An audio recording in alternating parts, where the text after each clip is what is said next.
प्रिय छात्रों, आज हम बीएससी फर्स्ट ईयर का थर्ड पेपर स्टार्ट करने जा रहे हैं। आप लोगों को 3 पेपर होंगे।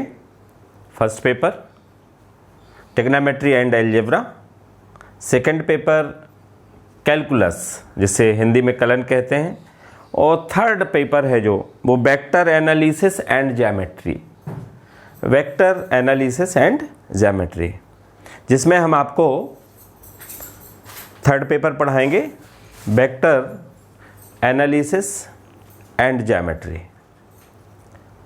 हमारे respected sir Shri Bohre sir, जिनने हमें भी पढ़ाया है, वो आप लोगों को सेकंड पेपर पढ़ाएंगे।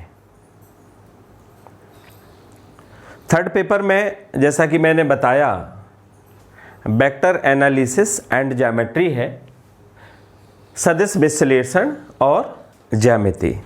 तो आज से हम सीधे आपको सिलेबस की ओर ही ले चलते हैं। स्केलर ट्रिपल प्रोडक्ट है, स्केलर ट्रिपल प्रोडक्ट है और जिसे अदिश त्रिगुणनफल कहते हैं। आप लोगों के दिमाग में क्वेश्चन आ रहा होगा कि सर ने अपना परिचय नहीं दिया। मेरा नाम डॉक्टर राजेश पौराणिक है और स्वशासी स्नातकोत्तर महाविद्यालय जिसमें आप लोगों ने प्रवेश लिया है, उसमें गणित विभाग में हूँ। सर हमारे बोहरे सर, जिनके 2 वीडियो आप लोगों ने देखे, हेड ऑफ द डिपार्टमेंट है। तो अपन बात कर रहे थे वेक्टर एनालिसिस एंड ज्योमेट्री की। सबसे पहले हम आपको बता दें, आप जानते होंगे वेक्टर क्या है। वेक्टर क्या है, और मैं समझता हूँ आप लोगों को वेक्टर ही होना चाहिए। आप कहोगे हम लोगों को वेक्टर होना चाहिए सर, या क्योंकि वेक्टर में 2 चीज़ें होती हैं, एक डायरेक्शन होती है और दूसरा एक न्यूमेरिकल वैल्यू होती है। एक दिशा होती है और जो उसकी न्यूमेरिकल वैल्यू है उसको हम परिमाण कहते हैं। जैसे आप लोग हार्ड वर्क करते हैं एक अपने उद्देश्य की प्राप्ति के लिए, हार्ड वर्क करते हैं ना। माने आपने 5 घंटे पढ़ा, तो ये तो आपकी हो गई न्यूमेरिकल वैल्यू। और किस उद्देश्य से पढ़ा, किस डायरेक्शन में जाने के लिए पढ़ा, इंजीनियरिंग की डायरेक्शन में जाने के लिए पढ़ा कि मेडिकल में जाने के लिए पढ़ा, वो आपकी हो गई डायरेक्शन। तो वेक्टर होना चाहिए सबको कि नहीं?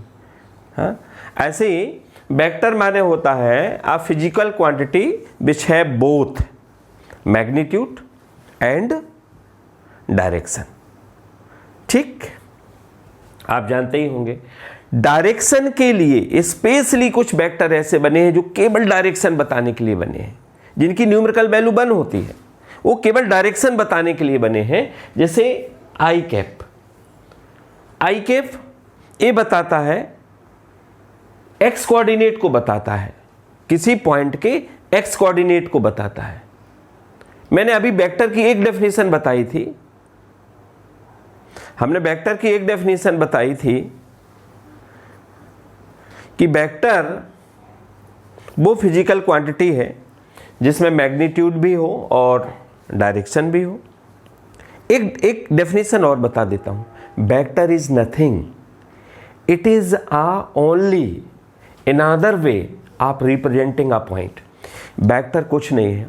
आप लोग हंस रहे होंगे, कहेंगे सर कह रहे वेक्टर कुछ नहीं। वेक्टर एक पॉइंट को प्रेजेंट करने का एक नया तरीका है। एक पॉइंट को प्रेजेंट करने के बहुत सारे तरीके हैं। एक तरीका तो ये है कि आप जैसा पॉइंट लिखा है वैसा लिख दो कार्टेशियन फॉर्म में, जिसे कार्तीय रूप में कहते हैं। एक्स कोऑर्डिनेट हो गया, वाई कोऑर्डिनेट हो गया, एक तरीका। दूसरा, इसको हम कॉम्प्लेक्स फॉर्म में लिख सकते हैं, कॉम्प्लेक्स नंबर सम्मिश्र संख्या के फॉर्म में, 1 + 2 आई सुना होगा, आयोटा, एक फॉर्म। दूसरा, इसको वेक्टर फॉर्म में लिख दो, 1i कैप 2j कैप। अब जिस नंबर के साथ आई कैप लगा है वो कहलाने लगता है एक्स कोऑर्डिनेट, और जिस नंबर के साथ जे कैप लगा है वो क्या कहलाने लगता है, वाई कोऑर्डिनेट। तो क्या हुआ है, एक पॉइंट को प्रेजेंट करने का ही तो एक तरीका हुआ वेक्टर। पॉइंट को प्रेजेंट करने का ही एक तरीका हुआ। ठीक है ना। तो अभी आपको ने वेक्टर की एक और डेफिनेशन देखी कि वेक्टर जो है किसी पॉइंट को प्रेजेंट करने का एक नया तरीका है। अब क्वेश्चन उठता है कि मैं आप लोगों को बता रहा था कि जो कुछ वेक्टर्स हैं जिनकी न्यूमेरिकल वैल्यू 1 होती है, जैसे वेक्टर है, देखो इसको आई कैप कहते हैं, वो जो टोपी मत बोलना हिंदी में, आई कैप माने जिस वेक्टर को कैप पहना दी, टोपी पहना दी, ये कैप ही तो है, वो वेक्टर यूनिट वेक्टर कहलाता है। यूनिट वेक्टर वो वेक्टर होता है जिसकी न्यूमेरिकल वैल्यू 1 होती है। न्यूमेरिकल वैल्यू निकालने के लिए कौन से नोटेशन का यूज करते हैं? मॉडुलस का। यहां मॉडुलस की अलग मीनिंग है वेक्टर। मॉडुलस माने उसकी न्यूमेरिकल वैल्यू निकालना, मॉडुलस माने उसका परिमाण निकालना। जैसे मैंने किसी वेक्टर में ए मॉडुलस लगा दिया, माने उसकी न्यूमेरिकल वैल्यू निकाल रहे हैं। तो जिस वेक्टर का मॉडुलस 1 हो उस वेक्टर को क्या कहते हैं? Unit vector. इकाई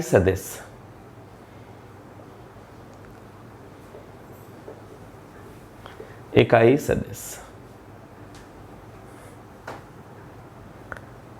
ठीक, यूनिट वेक्टर, एनी वेक्टर। देखो भाई, अभी आप लोग ऑनलाइन पढ़ रहे हैं, जब कोरोना का काल खत्म हो जाएगा तो आप लोग ऑफलाइन पढ़ेंगे। मैं अपनी टीचिंग के बारे में आपको बता दूं, मैं एक लैंग्वेज बोलता हूं और दूसरी ऑटोमेटिक बोर्ड पे लिखती है। अगर मैं हिंदी बोलूँगा तो इंग्लिश ऑटोमेटिक बोर्ड पे लिख जाएगी, और अगर इंग्लिश बोलूँगा तो हिंदी ऑटोमेटिक बोर्ड पे लिख जाती है। तो इससे क्या फ़ायदा होता है? हिंदी मीडियम वाले सुन लेते हैं, इंग्लिश मीडियम वाले बोर्ड को देख लेते हैं, या इंग्लिश मीडियम वाले इंग्लिश में सुन लेते हैं, हिंदी मीडियम वाले बोर्ड पे देख लेते हैं। तो दोनों मीडियम वालों को प्रॉब्लम्स नहीं होती। अगर मैं एक मीडियम बोलूँगा तो दूसरा लिखूँगा बोर्ड पे, क्योंकि हमें दोनों मीडियम के बच्चों का ध्यान रखना। वैसे भी हम आपको बता दें, मैथमेटिक्स सब्जेक्ट में हिंदी और इंग्लिश मीडियम का बहुत ज़्यादा फ़र्क नहीं पड़ता, बहुत ज़्यादा टर्मिनोलॉजी चेंजेस होती नहीं। सब लोग डिफरेंशिएशन को डिफरेंशिएशन कहते हैं, इंटीग्रेशन को इंटीग्रेशन ही कहते हैं, है ना। तो बहुत ज़्यादा इसका इफेक्ट पड़ता नहीं है ना। तो अभी तक मैंने आप लोगों को क्या बताया? मैंने आप लोगों को बताया कि व्हाट इज वेक्टर। वेक्टर की 2 डेफिनेशन बताई आपको। ऐसी फिजिकल क्वांटिटी जिसका परिमाण भी हो और जिसकी दिशा भी हो। फिर हमने बताया कि वेक्टर कुछ नहीं है, केवल एक पॉइंट को प्रेजेंट करने का एक नया तरीका है। दूसरी बात फिर मैंने आपको बताया कि यूनिट वेक्टर क्या बता रहा था मैं? इकाई सदिश क्या होता है? इकाई सदिश, जिसे हम कहते हैं यूनिट वेक्टर। ठीक, अब unit vector, what is unit vector? A vector of modulus 1। A vector of modulus 1. A vector of modulus 1. A vector of modulus 1 is called unit vector. ठीक है? A vector of modulus 1 is called unit vector. Okay, it is denoted by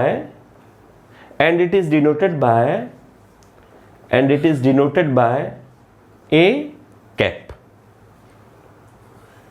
A bar cap भी बोल सकते हैं। And defined bye, मैंने अभी जैसा कि बताया कि एक लैंग्वेज बोलता हूं तो दूसरी अपने आप लिखती है।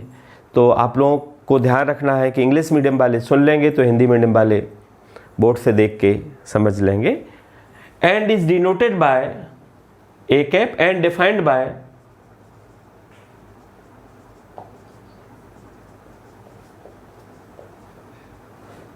ए bar cap equals to A bar upon modulus of A bar. हो सकता है कि आपके दिमाग में क्वेश्चन आ रहा होगा, वैसे आ नहीं रहा होगा। हमने देखा कि स्टूडेंट बहुत ज़्यादा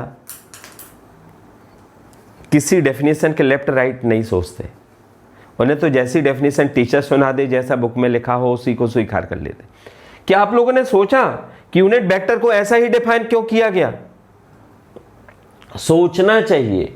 यूनिट वेक्टर की ये जो डेफिनेशन आप देख रहे हैं, A bar cap equals to A bar upon modulus of A bar, इसको ऐसा ही क्यों डिफाइन किया गया है?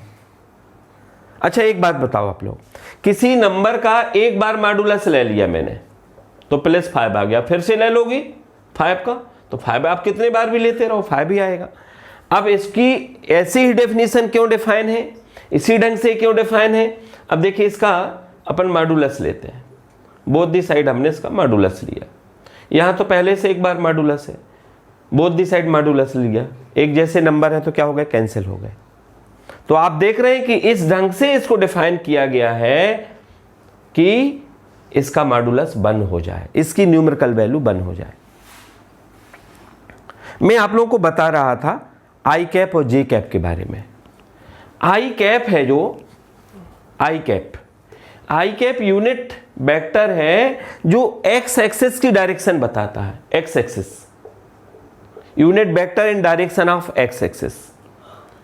Y j cap y axis की डायरेक्शन में यूनिट वेक्टर है और के कैप जेड एक्सिस की डायरेक्शन में यूनिट वेक्टर है। इनकी न्यूमेरिकल वैल्यू 1 होती है, इनकी न्यूमेरिकल मॉडुलस लगा दिया माने क्या, मॉडुलस लगा दिया माने क्या, न्यूमेरिकल वैल्यू, इनकी न्यूमेरिकल वैल्यू 1 होती है एक केवल डायरेक्शन बताने के लिए। जैसे मैंने लिखा 1 2 3, इसका मतलब है 1 आई कैप 2 जे कैप और 3 के कैप। आई जिस नंबर के साथ लगा है वो उस पॉइंट का एक्स कोऑर्डिनेट बताएगा, जे कैप के साथ जो नंबर लिखा हुआ है वो उस पॉइंट का वाई कोऑर्डिनेट बताएगा, और के कैप के साथ जो नंबर लिखा हुआ है वो उस पॉइंट का क्या बताएगा, जेड कोऑर्डिनेट बताएगा। अभी मैं केवल वेक्टर के बारे में आपको इंट्रोडक्शन दे रहा हूं। आपकी फर्स्ट यूनिट में केवल बेसिक वेक्टर ही है,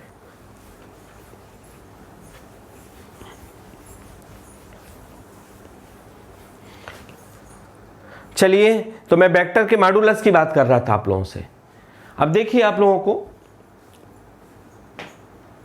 एक पॉइंट लिखा, सपोज मैंने P1 2 3 राइट, और ये पॉइंट O है, इसको हमने ज्वाइन किया,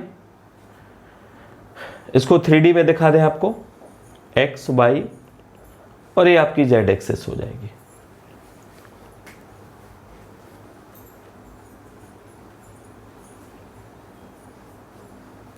ठीक है, x एक्सिस की डायरेक्शन में यूनिट वेक्टर आई कैप, y एक्सिस की डायरेक्शन में j कैप और z एक्सिस की डायरेक्शन में ये z एक्सिस है, x एक्सिस है ना, k cap.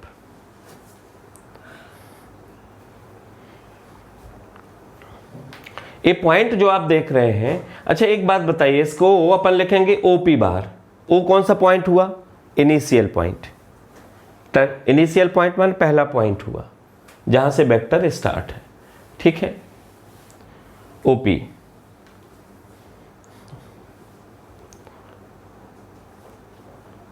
One I cap 2 J cap और 3 के कैप, ठीक है। इसका आप मॉडुलस निकालेंगे तो ये होगा 1 square plus 2 square plus 3 square.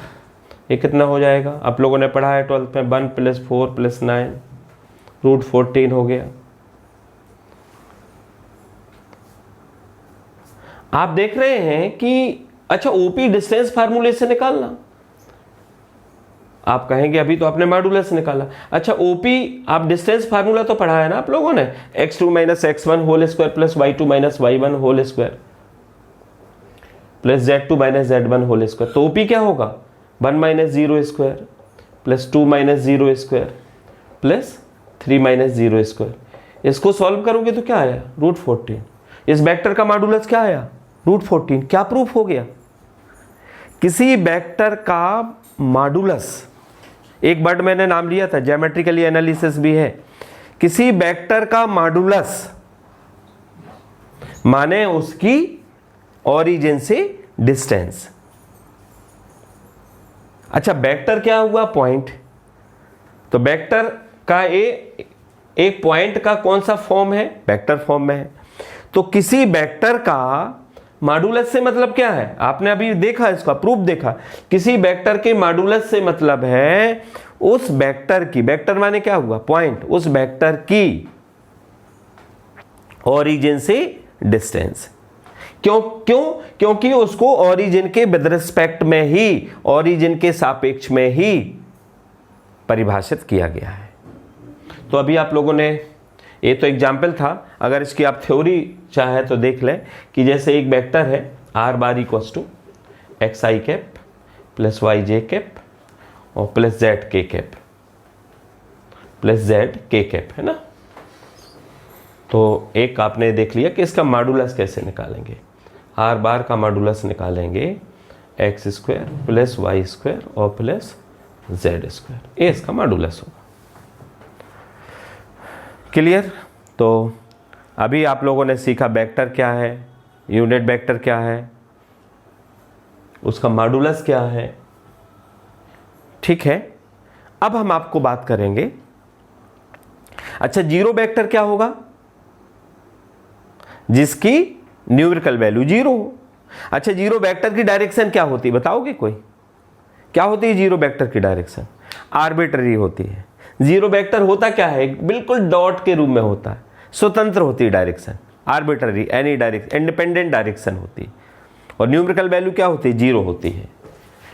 अब मैं आप लोगों को सीधा, वैसे आप लोगों ने पढ़ा है, 12th में पढ़ा होगा, और वही फर्स्ट ईयर की फर्स्ट यूनिट है, थर्ड पेपर की।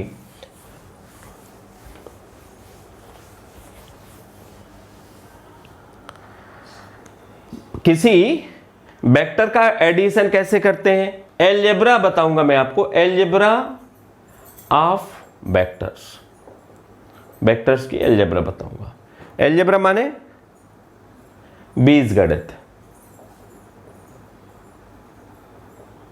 एलजेब्रा माने होता है एडिशन, मल्टीप्लिकेशन, सब्ट्रैक्शन। अच्छा टू वेक्टर्स हैं, जैसे एक वेक्टर लिखा मैंने ए बार लिखा, सपोज करिए A one I cap, theory बता रहा हूं, ए टू जे कैप और ए थ्री के कैप। और बी बार वेक्टर क्या लिखा हमने, B one I cap, B two J cap और बी थ्री के कैप, ये वेक्टर है। इनका सम कैसे करेंगे, A one plus B one I cap, A two plus B two J cap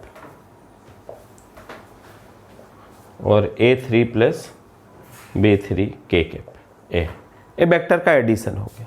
simple, कैसे किया, x कोऑर्डिनेट से x coordinate add किया, y से y और z से z। सब्ट्रैक्शन देख लीजिए, आप लोगों को मालूम है A1 माइनस B1 आई कैप, A2 माइनस B2 जे कैप और A3 minus B3 K cap. ये हो गया सब्ट्रैक्शन, एक ऑपरेशन सिंपल, x से x कोऑर्डिनेट ऐड करो, y से y कोऑर्डिनेट, z से z कोऑर्डिनेट। सब्ट्रैक्शन में भी वही, x से x कोऑर्डिनेट सब्ट्रैक्ट करो, y से y और z से z। और स्केलर मल्टीप्लिकेशन जिसे कहते हैं, अदिश गुणनफल, जैसे हम कहें k का किसी वेक्टर में प्रोडक्ट करिए, तो इस नंबर k का वेक्टर a के ईच कंपोनेंट में हो जाएगा, ये कहलाते हैं कंपोनेंट। इसको शॉर्ट में ऐसा लिख सकते हैं, इसको शॉर्ट में कैसे लिख सकते हैं, b1 b2 b3, राइट।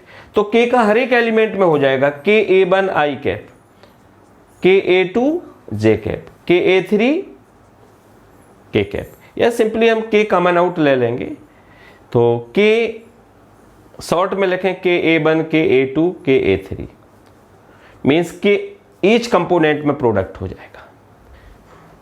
अब आप कहोगे ये सब वैसे सिंपल है, आप सब लोगों से बनता है, केवल रिवीजन करा रहा हूं। और इसके बाद मैं बता देता हूं आपको डॉट प्रोडक्ट और क्रॉस, और इसके बाद फिर अगले वीडियो में आपको किसी भी राइटर्स की आप एक बुक ले लीजिए और उस बुक से हम प्रैक्टिस शुरू कर देंगे, न्यूमेरिकल क्वेश्चंस की प्रैक्टिस कर देंगे। और आज केवल बेसिक क्लास थी कि हम क्या पढ़ाने वाले हैं, और हमने बेसिक स्टार्ट कर दिया है। अगली क्लास में आपकी प्रैक्टिस शुरू हो जाएगी। डॉट प्रोडक्ट होमवर्क मिलेगा, आप लोगों को होमवर्क करना पड़ेगा, व्हाट्सएप ग्रुप पे आपको होमवर्क डालना पड़ेगा, ठीक है। अब डॉट प्रोडक्ट कैसे करते हैं, डॉट प्रोडक्ट कैसे करते हैं वैसे आप लोगों को मालूम होगा, बहुत ही सिंपल है। जैसे अभी हमने कहा ना, एक्स कोऑर्डिनेट से एक्स कोऑर्डिनेट क्या होगा, ऐड होगा। ऐसे ही एक्स कोऑर्डिनेट से एक्स कोऑर्डिनेट का प्रोडक्ट हो जाएगा a1 b1 plus a2 b2 और प्लस a3 b3। ए डॉट प्रोडक्ट हो गया। ए डॉट बना ना, इसलिए इसका नाम पड़ा डॉट प्रोडक्ट। इसका नाम स्केलर प्रोडक्ट भी पढ़ा, अदिश गुणन। अदिश गुणन क्यों पढ़ा? क्योंकि इसका जो आंसर आता है वो अदिश आता है। Scalar quantity answer two vector का डॉट प्रोडक्ट वेक्टर नहीं होता, फिर से टू वेक्टर का डॉट प्रोडक्ट फिर से वेक्टर नहीं होता, क्या होता है, स्केलर होता है ना। तो ये क्या आ जाएगा, अचर आ जाएगा, स्केलर आ जाएगा। और क्रॉस प्रोडक्ट, टू वेक्टर्स का क्रॉस प्रोडक्ट करें, इसलिए देखो क्रॉस लगा, इसका नाम पड़ा है सदिश गुणनफल। सदिश गुणनफल में क्या करते हैं, डिटर्मिनेंट, मॉडुलस नहीं है, डिटर्मिनेंट है। आई कैप, जे कैप और के कैप, और फर्स्ट वेक्टर के कंपोनेंट को सेकंड रो में और सेकंड वेक्टर के कंपोनेंट में को थर्ड रो में लिखते हैं। और इस डिटर्मिनेंट का एक्सपेंशन कर लेते हैं। डिटर्मिनेंट का क्या कर लेते हैं, एक्सपेंशन कर लेते हैं। ठीक है, तो ये आपको हमने बेसिक क्लास रखी। इसके बाद अगले वीडियोस में हम आपको स्केलर ट्रिपल प्रोडक्ट बताएंगे, डॉट प्रोडक्ट के क्वेश्चंस कराएंगे, क्रॉस प्रोडक्ट के क्वेश्चंस कराएंगे। मीन्स आपका सिलेबस स्टार्ट हो जाएगा। ये केवल इंट्रोडक्शन वाली क्लास थी। आपको इस वीडियो में अगर कोई प्रॉब्लम्स लग रही हो लैंग्वेज को लेके, या आपको बहुत अच्छे से समझ नहीं पा रहे हो, या आप चाहते हो कि सर इस ढंग से हमें कोई चीज़ बता दी जाए, तो आप उसमें सुझाव अपने ज़रूर डालें। Okay, thank you.